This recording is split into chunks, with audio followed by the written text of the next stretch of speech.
minerales en la parte del metabolismo y vamos a, primero, como siempre, a señalar algunos conceptos introductorios. Recuerden, hay que recordar esto. De los 105 elementos identificados en el universo, 90 existen en la naturaleza y son obtenidos artificialmente en laboratorio. Pero miren, el dato quizás más importante es que el 96% del cuerpo humano posee oxígeno, carbono, hidrógeno y nitrógeno. Ustedes saben que estos elementos forman parte especialmente de los macronutrientes, que son las principales fuentes alimentarias para el ser humano. Como estos son partes estructurales importantes del organismo, se llaman organógenos y son los principales constituyentes de los nutrientes. Y dentro de estos está pues el agua, la proteína, todo lo que hemos revisado, carbohidratos, lípidos y las mismas vitaminas. El otro 4% lo forman 29 elementos. Y hay una manera de clasificar bien sencilla que tienen los minerales. Es de acuerdo a la ingesta diaria. Si la ingesta es mayor a 100 miligramos, ese mineral es considerado un macromineral. Si la ingesta es menor a 100 miligramos al día, es un micromineral. ¿Cuáles son los sinónimos de micromineral que ustedes pueden encontrar en la literatura? Es oligoelemento, elemento traza, elemento ápice. Son varios sinónimos: microelementos, microminerales, elementos traza, elementos ápice, oligoelementos. Esos se denominan cualquier mineral cuyo consumo sea mucho menor. La mayor parte de las cantidades mucho menores a 100 miligramos al día, pero el punto de corte son 100 miligramos al día. Un aspecto importante en la bio de los minerales es la biodisponibilidad, porque no todos se absorben con facilidad. Ustedes no vayan a creer que si ustedes dan calcio a una persona, eso lo absorbe todo. Si ustedes dan hierro, calcio, zinc a la persona a la misma vez, se absorbe todo. Hay ciertas dificultades para absorber los diferentes nutrientes, porque debe haber armonía, coordinación en la mezcla. Por eso los nutricionistas se preocupan mucho en preparar mezclas adecuadas, de tal manera que la absorción no se vea perjudicada. Porque si uno comete de exagerar en el aporte de un elemento, esto puede inhibir en la absorción de otro elemento. Y es así que sucede una serie de interacciones. Por eso que este concepto de biodisponibilidad es muy importante en esta parte del capítulo, y que se refiere específicamente como la habilidad de un particular mineral para ser absorbido por el cuerpo. Consumos excesivos de minerales pueden afectar la absorción de otros por interacción o por causar toxicidad. Generalmente los metales de unos alimentos son precipitados por aniones de otros. Por ejemplo, si hay antinutrientes a estos elementos, fitatos, taninas, carbonatos, generalmente lo conocen como antinutrientes porque son sustancias quelantes de nutrientes. Si yo consumo una alimentación rica en hierro, en calcio, pero consumo mucho fitato o mucha tanina, estos impiden la absorción de esos alimentos porque facilitan la precipitación. Entonces no se absorben y se pierden así una serie de minerales, que puede ser estos. Las moléculas que cambian el pH o actúan en reacciones redox logran mejorar la biodisponibilidad. Esa es una manera de favorecer la biodisponibilidad. Entonces, este es un concepto importante, la biodisponibilidad, que hay que tenerla en cuenta, especialmente de los minerales.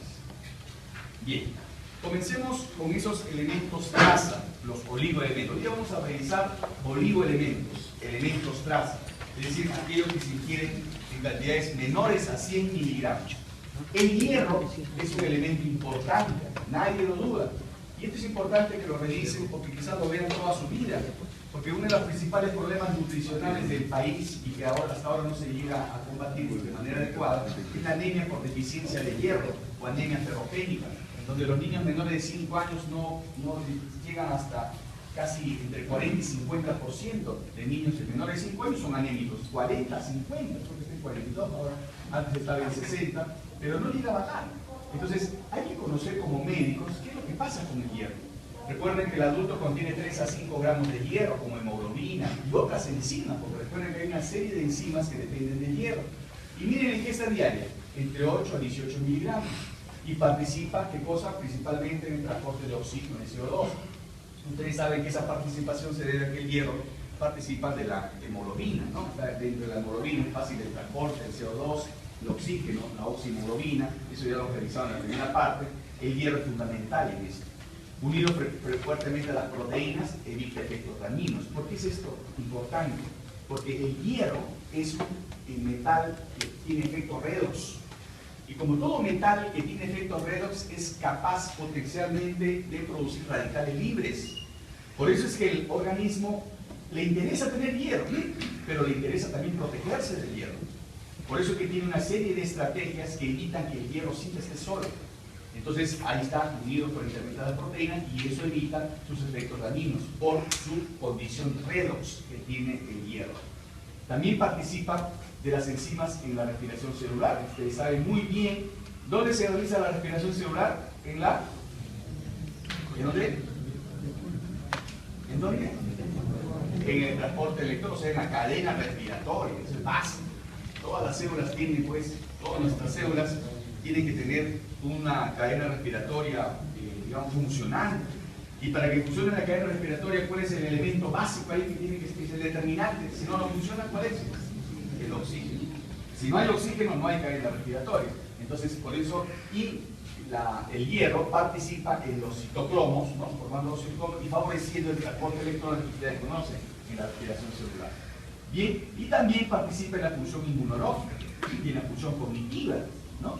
Acá en la función inmunológica estimula el sistema inmune. Pero ustedes van a ver más adelante cómo a veces el organismo se trata de proteger del hierro. Y esa es una condición que ustedes tienen que entender. A veces no entender a la enfermedad, sino entender al sujeto que tiene la enfermedad. Porque no todos reaccionan igual. Y ahí es importante comprender la fisiopatología de cada enfermedad. Entonces, por ejemplo, ustedes van a ver que hay estados de enfermedad donde el organismo trata de esconder el hierro, ¿no? Y después ustedes van a ver que la hemoglobina baja, pero baja mientras esté enfermo y luego se recupera al salir de la enfermedad. ¿Y eso es por qué? Porque el organismo trata de ocultar el hierro, almacena en el macrófago, en el linfocito. Hay una serie de mecanismos que se ponen en juego, pero eso hay que entenderlo, porque si uno dice, este paciente está con asma, con su crisis de asma, y le viene una hemoglobina de 10 y dice, no, está con anemia ferropénica, y no es así, ¿no? Puede estar con una anemia que ustedes van a conocer que se llama anemia inflamatoria, ¿no? Porque así sucede. Entonces, esas son las cosas que nos interesan como médicos, pero hay que recordar primero lo básico, ¿no? Participa en la función inmunológica y participa en la función cognitiva. Es muy importante. ¿Cómo el hierro participa en la función cognitiva? Por supuesto que la parte cognitiva del ser humano interviene una serie de factores, ¿no? Hasta existe retardo mental sociopático, ¿no? En niños le existe ese retardo mental sociopático. ¿Eso qué implica? Niños que tienen retardo, pero no porque tengan nada, sino porque no son estimulados, ¿no? A veces viene la mamá a decir, mi hijo no habla, pero ¿cómo habla si la mamá es quechohablante, le habla mal, el castellano, el papá es mudo, ¿no? O no para en la casa, el niño para abandonado, pero ¿qué cosa va a hablar? Pues el estímulo es importante en la parte cognitiva también, no solamente los factores orgánicos. Entonces, aquí hay una serie de factores, por supuesto, que intervienen en la parte cognitiva, pero un factor importante es el hierro. ¿Cómo se regula la concentración de hierro en el cuerpo? Este es un mecanismo muy interesante que se ha publicado ya hace algún tiempo, pero que se mantiene vigente y es importante que ustedes lo recuerden. La concentración del hierro es el estímulo que va a permitir al organismo darse cuenta si tiene que asegurar el aporte de hierro o tiene que disminuir el aporte de hierro. Si la concentración de hierro está aumentado en sangre, ese es un aviso al sensor del hierro que está en el hepatocito. El hígado una vez más juega un rol importante en su regulación metabólica, esta vez con el hierro. Si hay exceso de hierro, el sensor del hierro lo detecta y hace que el hepatocito produzca epsilina. Y la epsilina lo que hace es evitar la salida de hierro hacia la sangre. Ustedes saben que esto puede salir a partir del duodeno, absorbe en la dieta, absorbe el hierro, el duodeno, el enterocito lo tiene, pero para salir necesita la activación de esta ferroportina. En este caso, la ferroportina es inhibida por la epsilina. Entonces, al excederse la cantidad de hierro, estimula el hepatocito para que produzca epsidina, y la epsidina bloquea la ferroportina, y esto a su vez bloquea la salida del hierro. Eso es cuando hay exceso de hierro. Cuando hay disminución de hierro en sangre, por supuesto que el sensor también se da cuenta de esta disminución del hierro y hace que el hepatocito no produzca epsidina para que se active la ferroportina y salga el hierro a la sangre. Ese es el mecanismo básico que antes no se sabía, ¿no? Yo me acuerdo, esta clase antes de este año, ¿no? La dictábamos y decíamos, así como hemos dicho en una clase, hay una sustancia que comunica al hígado y que hace que esta produzca algo que no sabemos, que hace que disminuya pues, la concentración de hierro. Es algo que después se descubrió, era la epsidina. Del mismo modo, hay otros factores que pueden regular la producción de epsidina, por ejemplo, la presencia de oxígeno. El oxígeno es importante, ¿no? Si hay mayor disponibilidad de oxígeno, por supuesto tiene que haber mayor cantidad de hierro para favorecer, o sea, para que haya transporte adecuado, ¿no? O también los sensores detectan la presencia de infecciones, ¿no? En este caso de los diferentes microbios, ¿no? Que pueden afectar la producción de epsidina y disminuir la concentración, la liberación de hierro, porque en estados de enfermedad lo que pasa es un secuestro del hierro para evitar efectos deleterios de ese hierro circulante cuando el individuo está pues, en estado de enfermedad, no en estado de salud adecuada. Entonces, y esto por supuesto, este hierro es importante ¿para qué? Para la eritropoiesis, ¿no? Entonces, de esta manera, en este circuito, el papel más importante es el hígado en la producción de epsidina. Acá ustedes pueden ver cómo el hierro, ¿no? Es capturado, porque no solamente el hierro necesita una proteína que le permita salir, el hierro es un metal preciado. Mire, el hierro también tiene que entrar, y para entrar existe este transportador de hierros divalentes, que es acá el transportador de hierro ferroso, se llama transportador de hierros divalentes. Eso favorece la entrada del hierro, va al endosoma, es utilizado el hierro, ¿no? Y de acuerdo a la condición celular, puede inclusive no solamente liberarlos y ir a la mitocondria para la cadena respiratoria, sino puede almacenarse como ferritina. Ustedes saben que la forma como se almacena el hierro es bajo la forma de ferritina. Y si la ferritina se almacena en exceso, se pigmenta, se forman los pigmentos de hemosiderina, que es ya un poquito patológico, ¿no? Cuando se acumula mucha hemosiderina, hay inclusive una enfermedad genética llamada hemosiderosis, donde la persona acumula mucho hierro en los tejidos, ¿no?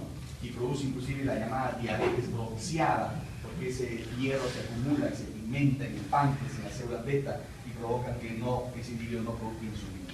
Entonces, el hierro tiene un transportador que le permite ingresar, ¿no? Y a nivel del citosol, ya pues el hierro se distribuye de acuerdo a las condiciones de la célula.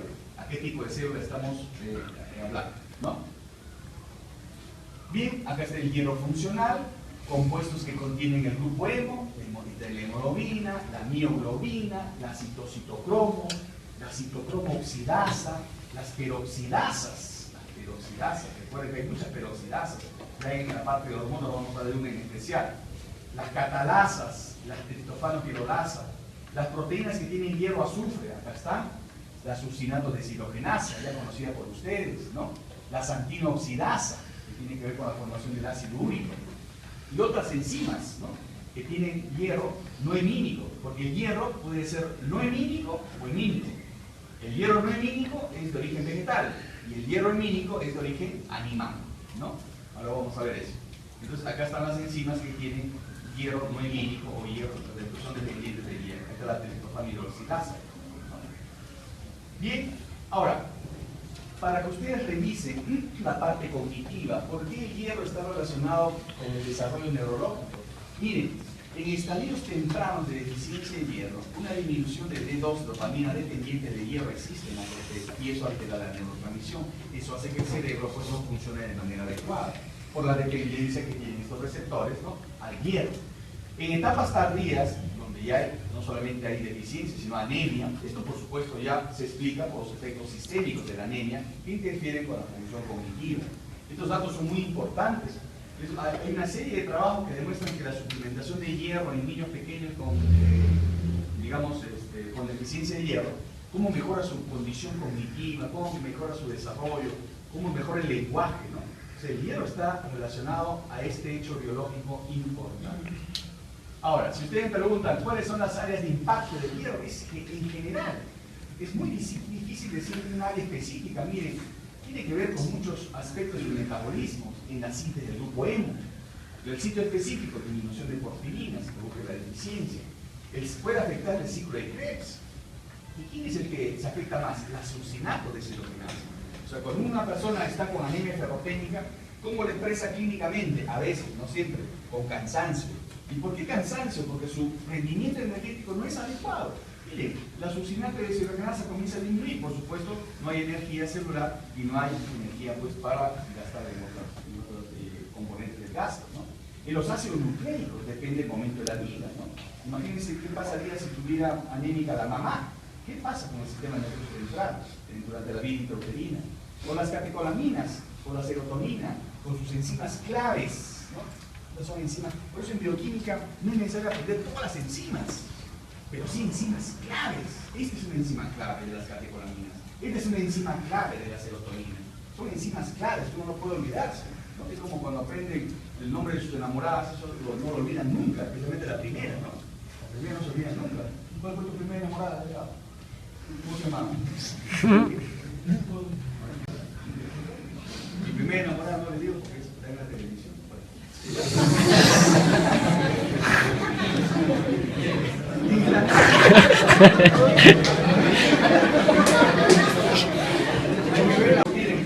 es un aspecto importante. Cómo el médico, cómo el médico, no se excita, ¿no?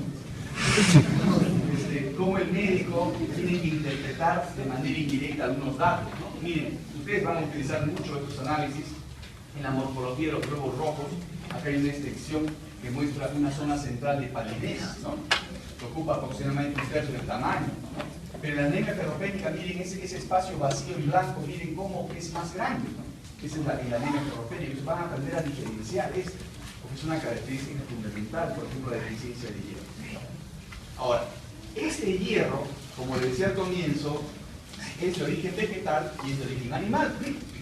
El que tiene más problemas en la absorción es el de origen vegetal, el hierro no hemínico. El hierro no hemínico puede ser afectado en la absorción, o sea, puede favorecer la absorción a algunas sustancias, exógenas y endógenas. Ustedes saben que la acidez, ¿no? Muchos ácidos como estos, por sus propiedades reductoras, convierten el ion férrico en ferroso. Y la forma ferrosa es la forma más fácilmente absorbible del hierro. El hierro se encuentra en los alimentos como ion férrico, ¿no? O sea, y a partir de ahí tiene que convertirse en ion ferroso. O sea, el organismo lo que tiene que hacer es extraer el hierro y convertirlo en la forma ferrosa para que se absorba con facilidad. ¿Quiénes la convierten en estado ferroso? El ácido ascórbico, el ácido cítrico, la fructosa también, algunos aminoácidos y por supuesto la forma ferrosa. Pero también tenemos a nivel endógeno el ácido clorhídrico, tenemos las enzimas proteínicas y por supuesto el incremento de necesidades de hierro también afecta. Recuerden, este incremento de las necesidades está en relación a la concentración de hierro en sangre que permite pues disminuir la producción de exidina a nivel hepático. Estos son los factores que favorecen la absorción del hierro. Pero también tenemos factores que disminuyen la absorción del hierro. O sea, si mezclamos malos alimentos, miren, hay oxalatos, hay taninas, hay fitatos, carbonatos, fosfatos, fibra, exceso de minerales, de algunos minerales también, ¿no? Muchos, por ejemplo, por motivo de mi especialidad, muchos pacientes vienen tomando zinc en exceso para crecer, quieren ser altos, ¿no? Toman zinc y disminuye la absorción del hierro. Entonces vienen después a la anemia ferropénica. Entonces, por eso es importante ver esa armonía en la mezcla de alimentos, cuando disminuye el aporte proteico y, por supuesto, cuando hay estados de enfermedad, en estos donde intervienen las endotoxinas, ¿no? Estos son los exógenos. Y los endógenos, miren, cuando aumenta la reserva de hierro, por supuesto, a través de la exidina, cuando hay infección, a través de la exidina, cuando hay inflamación y la clorhídrico. Fíjense, pues, cuántos componentes pueden afectar la absorción del hierro. Recuerden, el oxalato, por ejemplo, está en todas las bebidas oscuras, ¿no? Generalmente uno, cuando tiene una persona, un paciente con deficiente aporte de calcio, no le prohibía bebidas oscuras porque tiene oxalato y el oxalato queda calcio. O las taninas, ¿no? Las taninas también quedan hierro, quedan otros minerales. ¿Entonces dónde está? En el té. Acá se debe hacer caso a los ingleses. El té se debe tomar a la hora del té. ¿Cuánto es la hora del té? En la noche. noche. En la noche hace otra cosa, ¿no? ¿Cuál es la hora del té? Claro, 5, 6 de la tarde, ¿no? El té no se toma con los alimentos. No se toma café ni té con los alimentos. ¿Qué le dan ustedes en la caca? Té, manzanilla, anís, ¿no? Les sirven sus menestras, sus frijoles, sus lentejas. Y después de líquido, té, anís, manzanilla, para que no le cólico. Cuando eso tiene gran cantidad de tanina y eso inhibe la absorción del hierro no inhibe. Entonces, por eso es que algunos están palidazos. Entonces está la tanina. Los fitatos están en muchas legumbres, ¿no? Estos fitatos también hay que tener en cuenta. El carbonato, el fosfato, por ejemplo, está en la leche de vaca. Por eso que la leche de vaca es solamente bueno para el ternero, ¿no? Porque para el humano no es tan, digamos, ideal, por eso que le agrega una serie de componentes. La leche de vaca tiene, por ejemplo, mucho fosfato. Entonces, esos niños que son lecheros, ¿no? Que toman leche de vaca, hay niños lecheros, ¿no? Hay niños que toman leche todo el día, de leche, 6 vasos de leche. O como la propaganda, 3 veces al día para que crezca, si no crece ni michi, ¿no? Entonces, ese niño que recibe aporte de leche, ¿cómo está recibiendo aporte excesivo de fosfato? Y eso pela el hierro, y ese niño al final tiene una hemoglobina baja. Y la madre no sabe por qué tiene hemoglobina baja. Entonces hay que recordar todos los problemas de la absorción del hierro no hídrico. ¿Cuáles son los grupos susceptibles de deficiencia de hierro? Lactantes, adolescentes y mujeres en edad fértil. Los lactantes porque están creciendo a una rápida velocidad, porque consumen leche de vaca, porque son prematuros de gemelo. Los adolescentes que están en pleno estirón puberal. Ustedes se dan cuenta cuando un niño está en pleno estirón puberal, varón, ¿no? El varón le comienza a cambiar la voz, la gorra le pone al costado, las piernas largas, zapatillas de este tamaño. Estirón puberal, ¿no? En cambio las mujercitas son pues diferentes, que se la científica y comienza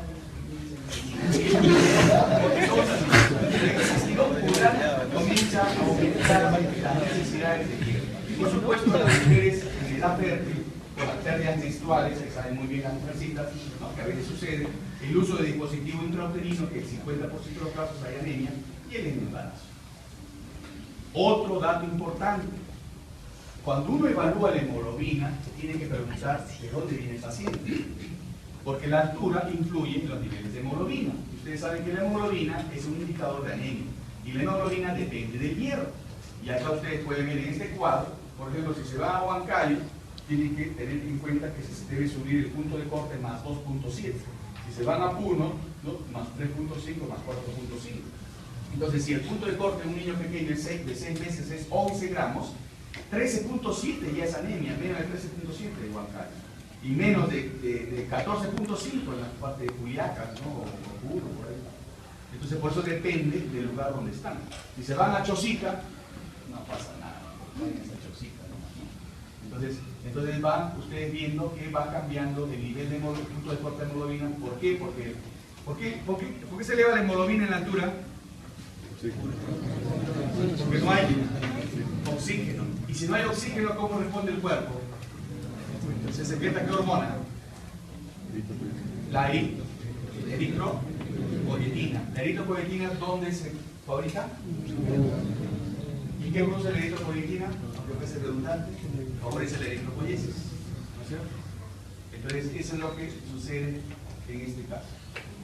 No se vayan a dormir. La anemia ferropénica también produce sueño, ¿no? Entonces, este es un dato anémico. También hay mucha molestia, pero están con sueño. Anémico. Tenemos sueño sin motivo, ¿no? Estoy cansado. Bien. Veamos el zinc. El zinc también es un catión importante, ¿no? Actúa en la degradación de carbohidratos y grasas, permite estabilizar las proteínas, ¿no? Y la estructura de ácidos nucleicos, también participa en la estructura de organelas, en el transporte, en la función inmunológica, en la expresión de la información genética. Eso lo han visto solamente en la parte de genética, abundante en el núcleo, estabilizando RNA, DNA, y en los adultos hay 2 a 3 gramos en el hígado, páncreas, riñón, músculo, ¿no? Estos músculos estriados, ¿no? Huesos, y en la estructura cristalina y en las enzimas óseas, en la zona de demarcación también, ¿no? ¿Cómo se absorbe? Una dieta rica en proteínas favorece la absorción de formar quelatos con los aminoácidos y eso facilita la absorción del zinc. En cambio, la fibra y los fitatos detienen la absorción. El zinc es captado por el hígado. ¿Quién lo transporta? La albúmina, ¿no? Pero también puede ser transportado por la transferrina y la macroglobulina, ¿no? El cobre y el cadmio compiten por la proteína transportadora. En la sangre, ¿dónde se encuentra el zinc? En los glóbulos rojos, en los glóbulos blancos. Y el zinc plasmático es el circulante, se metaboliza rápidamente. Por eso que es fluctuante a lo largo del día, ¿no? Y esto no puede ser a veces un buen indicador de estatus de zinc, ¿no? Varía mucho, factores fisiológicos, lesiones, inflamación. Ahí están las fuentes de zinc. Recuerden que el zinc está, generalmente es más fácil aportar el zinc con proteínas de origen animal. ¿Cómo se absorbe el zinc? El zinc también es un elemento que fácilmente se absorbe porque tiene un transportador, ¿no? Que es un zinc a concentración baja, sale y se transporta hacia el interior del enterocito. Pero también tiene un transportador de salida. ¿Quién es el que regula el ingreso y la salida del enterocito? Es la concentración de esta proteína, que es una metaloctioneína. Conforme va ingresando el zinc, se va sintetizando más metaloctioneína. Y si la metaloctioneína aumenta más en concentración dentro del enterocito, inhibe la absorción del zinc y favorece la salida del zinc. Entonces, ¿quién es el que modula el ingreso y la salida del zinc? Es la concentración de metaloctioneína. Cuando está bajo, se favorece la absorción. Cuando esté elevada, se favorece la salida del zinc, ¿no? Entonces, este es el elemento importante, que se pone una fosa de zinc, pero intervienen las metaloproteínas, etc. Pero el zinc, pues, es un elemento importante relacionado con la metaloctioneína, ¿okay? Y luego circula unida al núcleo. ¿Cuáles son las funciones del zinc? Ahí ustedes tienen en la síntesis proteica, en la función enzimática, en la replicación, diferenciación celular, condrocitos, osteoblastos, fibroblastos, ¿no? En la actividad de factor de crecimiento semejante a la insulina tipo 1, IGF-1, la osteocalcina, la fosfatasa alcalina, la anhidrasa carbónica, que hemos hablado algo en la mucosa gástrica, las carboxipeptidases pancreáticas, el alcohol de deshidrogenasa, que nos preocupa mucho, ¿bien? La cicatrización en la síntesis de colágeno, por eso que la mayor parte de cremas que estimulan la cicatrización tienen zinc, óxido de zinc, ¿no? La interacción hormonal del zinc interviene en el eje con la hormona de crecimiento, en la formación de hormonas tiroidea, la testosterona, la insulina misma. Y en la función inmunológica es indispensable para la actividad del linfocito. Entonces el zinc. Y lo que es también no menos importante, la función cognitiva del zinc. Miren, en la neurogénesis, en la migración neuronal, en la formación de sinapsis, en la neurotransmisión interviene el zinc.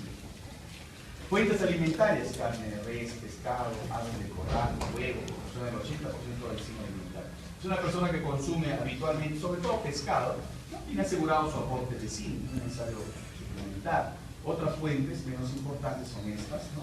Y en general el consumo de zinc se relaciona estrechamente con el consumo de proteínas. Ahora, el zinc ha sido muchas veces mal interpretado con su efecto en el crecimiento. No es que el zinc vaya a ser más grande a una persona, ¿no? A un niño, no es que el zinc va a ser gigante, ¿no? Lo que pasa es que el zinc está relacionado al crecimiento celular, ¿no? Participa, miren, en más de 300 metaloenzimas. Y miren ¿qué enzimas especialmente? La RNA polimerasa, la DNA polimerasa, la timidina quinasa, la fosfatasa alcalina, que son enzimas que tienen que ver con la replicación celular, con la proliferación celular. Entonces, por eso es que se le atribuye ese factor importante que el crecimiento, ¿no? Pero un crecimiento normal de acuerdo a su formación genética de cada persona. Induce inclusive bien la formación de dímeros de GH, de hormona de crecimiento. Estimula la síntesis de IGF-1, ya vamos a ver la relación entre GH y IGF-1 en la clase de hormonas. Entonces, esa es la función que tiene el zinc en el crecimiento de tejidos. Hay deficiencias de zinc descritas especialmente en población iraní, ¿no? Hay retardo de crecimiento, la maduración sexual, hipogonadismo, ¿no? Hipospermia, toxicidad a 100 a 300 miligramos, ¿no? Hay una serie de consecuencias cuando se toma en exceso el zinc, especialmente irritación gastrointestinal y vómitos, ¿no? En pacientes con insuficiencia renal que están en hemodiálisis se observa anemia, fiebre, trastorno del sistema nervioso central. Y estos son los signos de toxicidad que no se ve, pues no es lo común, esto fue escrito mucho tiempo atrás, pero que no se da con facilidad, que está escrito a personas conductuales, ¿no? Este es un aspecto importante. En el apetito, miren cómo el zinc estimula la liberación de neuropéptido Y. Y el neuropéptido Y es el principal por el zinc, ¿no? Entonces el zinc tiene que ver con el apetito y también con el gusto, porque por eso es que cuando una persona tiene deficiencia de zinc, tiene hipogeusia, es decir, no tiene gusto por el sabor de los alimentos, ¿no? Lo mismo que les pasa a ustedes cuando se resfrían, ¿no? Cuando se resfrían a veces no tienen sabor por los alimentos, ¿no? Esto está comprometida la actividad de la gustina, que es una enzima que está en el reperto paladar. Así que sí se van abrazados a veces el zinc y el hierro, pero tiene que ser armónico para que los dos se absorban. No se trata de dar uno más que otro. El cromo es un dato que les va a interesar a muchos. ¿Por qué? Porque es el cromo, ¿por qué se interesa bastante? Porque es el factor de tolerancia a la glucosa, forma parte de este componente. Por eso que está estrechamente relacionado al metabolismo de los carbohidratos. El cromo facilita el uso de la glucosa. Por eso es importante en el organismo humano. Y el cromo, digamos, al formar parte de este componente, por supuesto, tiene que ver, digamos, con la facilidad que tiene la insulina por actuar sobre su receptor, ¿no? Pero también contiene ácido nicotínico, glutatión, ¿no? Parece que también influyen en otros macronutrientes, como las proteínas, como las grasas, pero no es tan importante como en el caso de los carbohidratos, el factor de tolerancia a la glucosa. Ahora, cuando ustedes lean esos reviews, esos papers en donde sale la novedad de algo, ¿no? Dice, café previene diabetes, ¿no? O dice, pescado previene derrames cerebrales, ¿no? Si uno tiene que analizar los trabajos de investigación. Hay revistas famosas que se han equivocado en las publicaciones científicas, por eso que uno tiene que analizar, ¿no? O sea, uno tiene que ver. Por eso a ustedes deberían revisar más bien esas revisiones, aparte de los libros, textos, que es una leída cuando vienen en el micro, van leyendo su libro de textos, ¿no? Pero lo más importante es ver los reviews, ¿no? O sea, por ejemplo, en endocrinología hay uno que es obligado, y los hago obligar a los residentes, como de lugar, que es el Endocrine Review, ¿no? Ese tiene una revisión completa. En nutrición, el Annual Review Nutrition, ¿no? Ese también tiene conceptos actuales, todo lo actualizado, ¿no? Y ahora todo eso se consigue pues, por la net, ¿no? Entonces, ahí salieron y dijeron, uy, el cromo tiene que ver con la glucosa, o sea, hay que dar a todo diabetes, eso no es así. O sea, porque el cromo interviene en el factor de tolerancia a la glucosa, quiere jugar todos los diabéticos cromos que no tengan diabetes. Eso no es así, ahí salen los mitos, ¿no? Entonces, y peor aún, cuando este mito, que es el cromo, se encuentra en la levadura de cerveza. Entonces chupen todos, ¿no? Y eso que ha salido un artículo, el consumo de cerveza disminuye la prevalencia de diabetes, ¿no? Mucho cuidado con la información. Entonces uno no puede tomarla así y aplicarla, ¿no? Por eso que a los residentes siempre digo, cuando salen novedades, primero que la apliquen los animales, después los adultos y al último los niños. Así es, ¿no? Porque vienen con la nueva, no, esta droga está nueva, doctor, hay que utilizar nada. Y lo utilizan primero los animales, ¿no? Después los adultos y después los niños. Ya veremos. Y en otros países. Entonces, la absorción también hay que recordar que no se absorbe todo, miren, 10 a 25%. Como cromo inorgánico, solo el 1%, no se sabe muy bien el mecanismo, pero su absorción es constante y se facilita por la presencia de aminoácidos en medio alcalino. La eliminación urinaria, también por consumo elevado de azúcar, simples, ejercicio intenso, traumatismo físico, se da. Y esta absorción de cromo es inhibida por otros minerales, miren, por el hierro, el manganeso, el calcio, el zinc. Es transportado por la transferrina, aunque la albúmina también asume esa función cuando la saturación de transferina con hierro es muy alta. Y así se libera la sangre y se almacena en el hígado, vasos, en todos lados. Deficiencia de cromo es muy difícil evaluarlo, ¿no? No hay un indicador exacto, adecuado. Las mediciones de cromo resultan un poco muy dificultosos en el laboratorio, de dosar. Se relaciona con la alteración del metabolismo de carbohidratos, como dijimos, deterioro de la tolerancia a la glucosa, hiperglicemia en ayuno, o sea, altera. Pero estos son efectos in vitro, ¿no? En el laboratorio, ¿no? Se investiga como factor influyente de la aterosclerosis. Entonces el cromo es un metal muy importante, ¿no? Hay que consumirlo, ¿no? Y esta es la mejor fuente, como elige la levadura de cerveza, ¿no? Las ostras, el hígado, las papas, el queso, hay hierbas aromáticas, el pescado, mariscos, queso de medio amplio, salgado, carne, frutas frescas, vegetales. Y con la destilación del grano del trigo se pierde el cromo, que queda en el germen en la salvada. Dice, me dijeron bebe y bebí. Y después me enteré, ¿no? Jesús de Chibolo. Selenio. Selenio. El selenio, el papel más importante del selenio es su papel antioxidante. Y es generalmente a través de esta selenoenzima, que es la glutatión peroxidasa. A nivel de membrana, con otros antioxidantes, se elimina radicales libres. Reduce los peróxidos celulares hasta agua y alcoholes. Recuerden que a nivel de membrana, ¿quién produce ácidos grasos? ¿Quién produce radicales libres a nivel de membrana? ¿Quién es? ¿Cómo se llaman los radicales libres a nivel de membrana, que se producen en gran cantidad? ¿Cómo se llaman? ¿Qué elemento nutricional que produce radicales libres, que tiene dobles enlaces? Los ácidos grasos poliinsaturados. Los ácidos grasos poliinsaturados están ahí. Por eso es que se producen los radicales peróxidos. Y por eso es que tiene que haber selenio, vitamina E, beta-caroteno disponible para efecto antioxidante. Influye sobre la absorción y retención de vitamina E, de triglicéridos, aumenta la eficacia del sistema inmune, la síntesis de hemoglobina y de ubiquinona, interviene previniendo los coágulos por inhibición de la formación plaquetaria, importantísimo en la producción de hormonas tiroideas, contrarresta efectos perjudiciales de los metales pesados, especialmente mercurio, ¿no? Algunos pescados son muy ricos en mercurio, ¿no?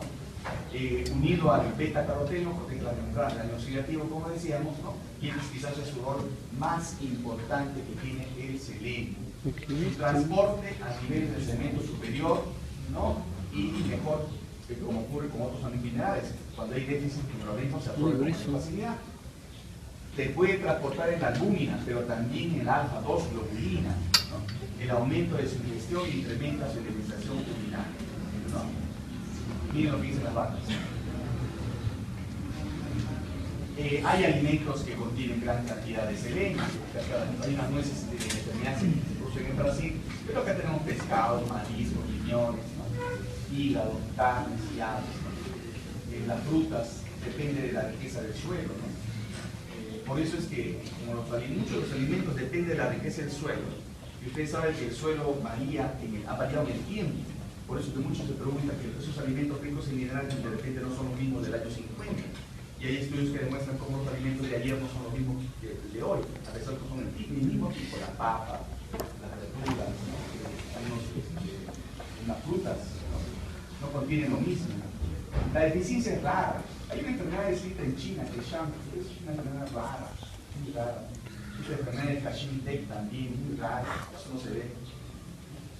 Baja ingesta se relaciona con la mortalidad por cáncer. Esto es una teoría, una hipótesis interesante por su efecto antioxidante. Y también con una cardiopatía por dieta inadecuada, selenio y vitamina E. No se conocen los rangos de toxicidad.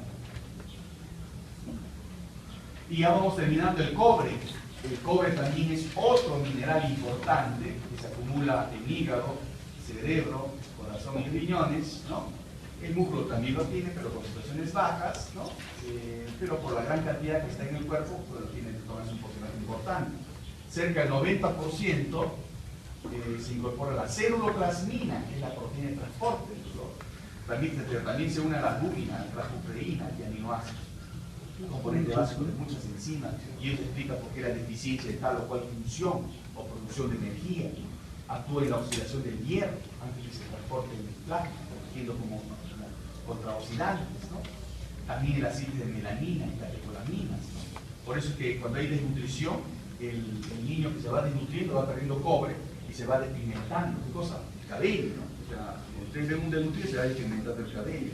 Las mamás a veces se ponen a leer porque dicen, mi hijo está comiendo ese rubio. Eso es lo que está desnutriendo, está poniendo de colorante el cabello. Acá están las cuproenzimas, miren, ustedes por eso ven cómo es dispersa la acción, miren, la citocromoxidasa, la superóxido dismutasa, la tirosinasa, la lisiloxidasa, que tiene que ver con el descomposición de los colágenos, ¿no? La aminoxidasa, la dopamina beta monooxigenasa en los neurotransmisores y la fenilalanina hidroxilasa en el metabolismo de la fenilalanina y tirosina y por lo tanto en la producción de catecolaminas. Entonces, de acuerdo a la enzima es el lugar de acción. Ustedes pueden recordar todo esto. Esto tranquilamente pueden ser preguntas de nada. Así tranquilamente son enzimas muy importantes. Guárdenlos para bien a séptimo año, lo que llega por supuesto, ¿no?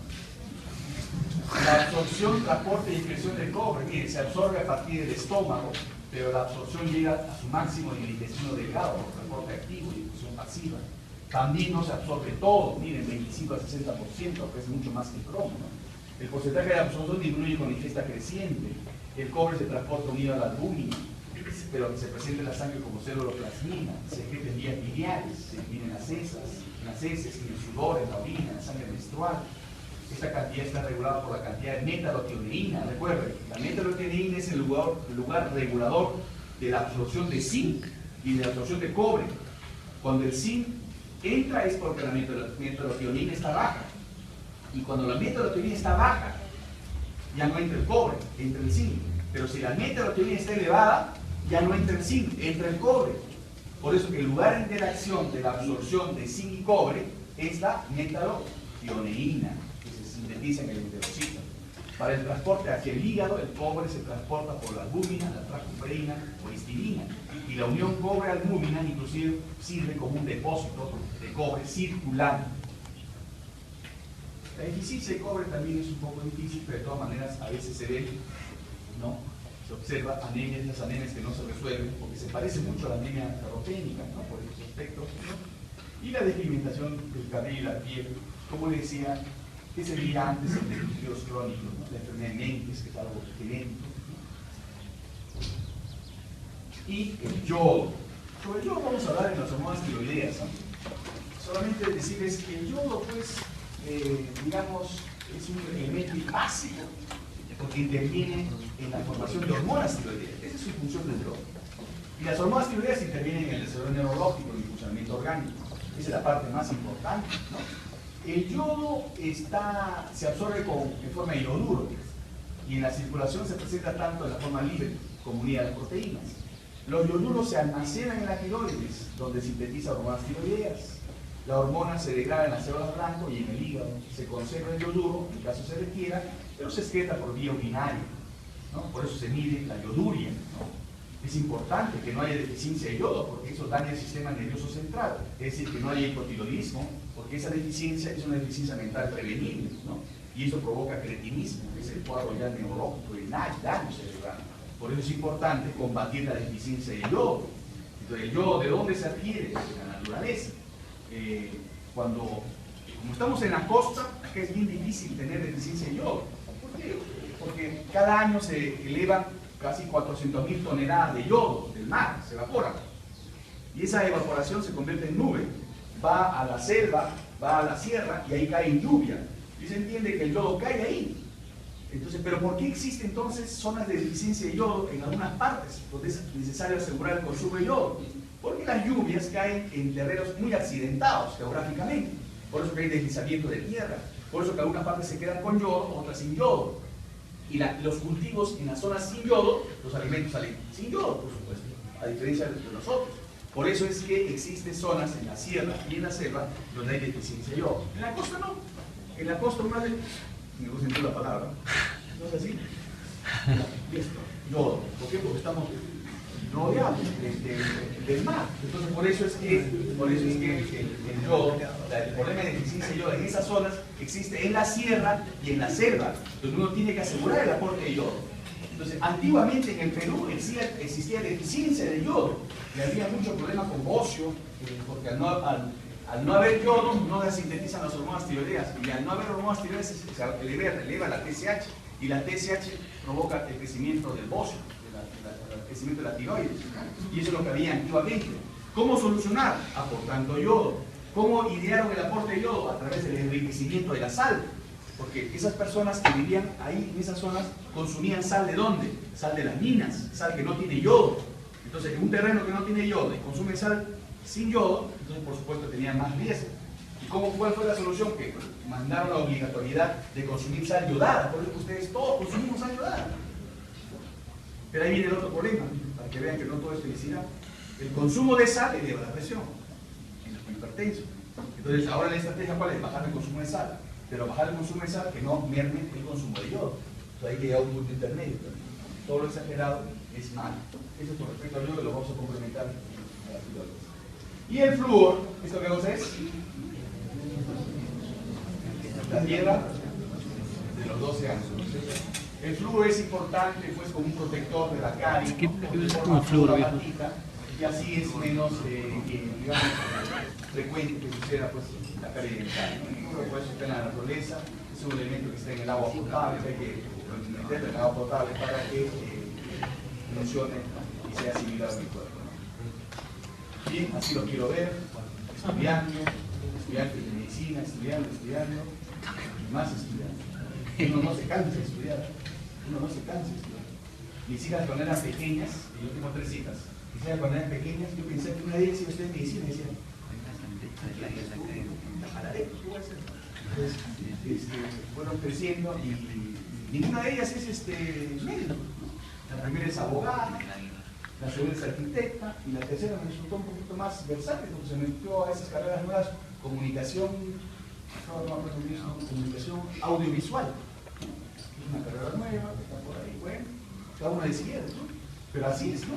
Uno decide el destino que uno quiere, ¿no? Y al que le gusta la medicina, tiene que estudiar toda su vida, hasta en el entierro tiene que estudiar, en el baño tiene que estudiar. En vez de cantar alabanzas, tiene que cantar el Padre Nuestro, para anatómico, bioquímico, etc.